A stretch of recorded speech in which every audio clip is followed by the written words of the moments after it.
दिल में है दर्द बहुत सचल घबरे। इश पता है तुम काफर चल चल दिल से नहीं कर।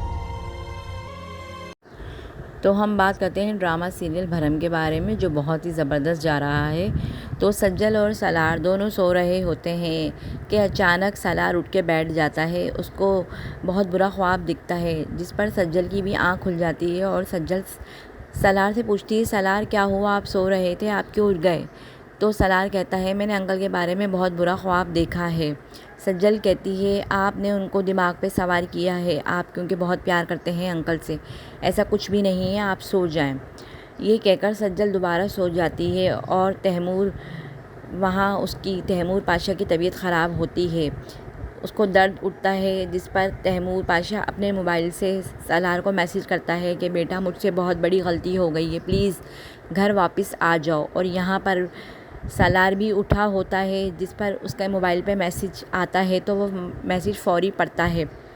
मैसेज पढ़ के और भी ज़्यादा परेशान हो जाता है। जब सुबह होती है तो वो ऑफ़िस जाता है। ऑफ़िस में उसको पता चलता है कि तैमूर पाशा की तबीयत ख़राब हो गई थी रात को, जिस पर फिर वो फ़ौरी घर जाता है तैमूर पाशा को देखने।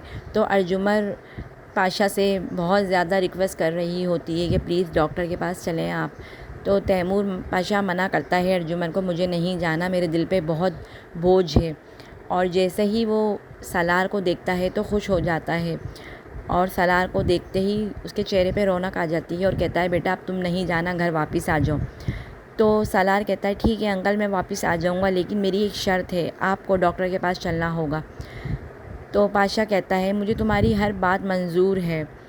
और अर्जुमन बहुत खुश होती है सलार को देखकर। तो अर्जुमन कहती है, बेटा तुमने बहुत अच्छा किया, तुम घर वापस आ गए। सलार कहता है, आनी आप बिल्कुल परेशान मत हो, अंकल की ज़िम्मेदारी मेरी है। तो अर्जुमन रूम से चली जाती है और कहती है, ठीक है। तो फिर सलार अंकल को डॉक्टर के पास लेके जाता है और फिर वापस घर आता है और सज्जल से कहता है, सज्जल घर चलने की तैयारी करो। सज्जल कहती है, बहुत अच्छी बात है। वो दोनों घर वापस आ जाते हैं। रिमशा उन दोनों को देखकर हैरान हो जाती है और कहती है, तुम वापस घर आ गए? तो सलार और सज्जल कहते हैं, हाँ हम वापस आ गए।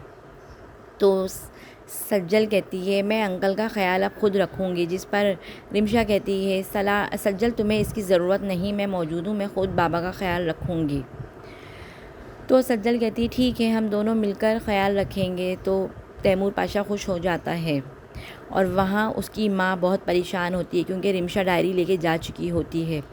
फिर रिमशा को कॉल करती है रिमशा की माँ और कहती है, डायरी तुम लेकर आई हो? तो रिमशा कहती है, हाँ मैं लेकर आई हूँ डायरी। तो रिमशा की माँ कहती है, डायरी वापस ले आओ। तो जिस पर रिमशा कहती है, मैं डायरी आपको वापस नहीं दूंगी, क्योंकि आप सब कुछ बता देंगी। तो रिमशा की माँ मुस्कुराती है और कहती है, डायरी से मुझे कोई फ़र्क नहीं पड़ता रिमशा, सच्चाई एक दिन सामने आकर ही रहती है, चाहे तुम कुछ भी कर लो। रिमशा कहती है, मैं ऐसा होने नहीं दूंगी। और अब वैसे भी सज्जल और सलार दोनों घर वापस आ चुके हैं, तो मेरी नफ़रत और भी ज़्यादा बढ़ गई है इन दोनों को देखकर। जिस पर रिमशा की माँ कहती है, तुम जितनी भी नफ़रत कर लो, सज्जल ही सलार तैमूर पाशा की बेटी है और सलार की वाइफ है, तुम्हारे कुछ करने से कुछ भी नहीं होगा, तुम वैसी की वैसी हार जाओगी, तुम्हारी ये बात समझ में क्यों नहीं आती? तो रिमशा कहती है, अम्मी मैं आपको बता रही हूँ, अगर आपने कुछ किया तो मुझसे बुरा कोई नहीं होगा। जिस पर रिमशा की माँ कहती है, मुझे क्या ज़रूरत पड़ी है बुरा करने की, और तुम मुझे धमकी दे रही हो? रिमशा कहती है, मैं धमकी नहीं दे रही, मैं सच कह रही हूँ। तो रिमशा की माँ कहती है, बेवकूफ़ी मत करो।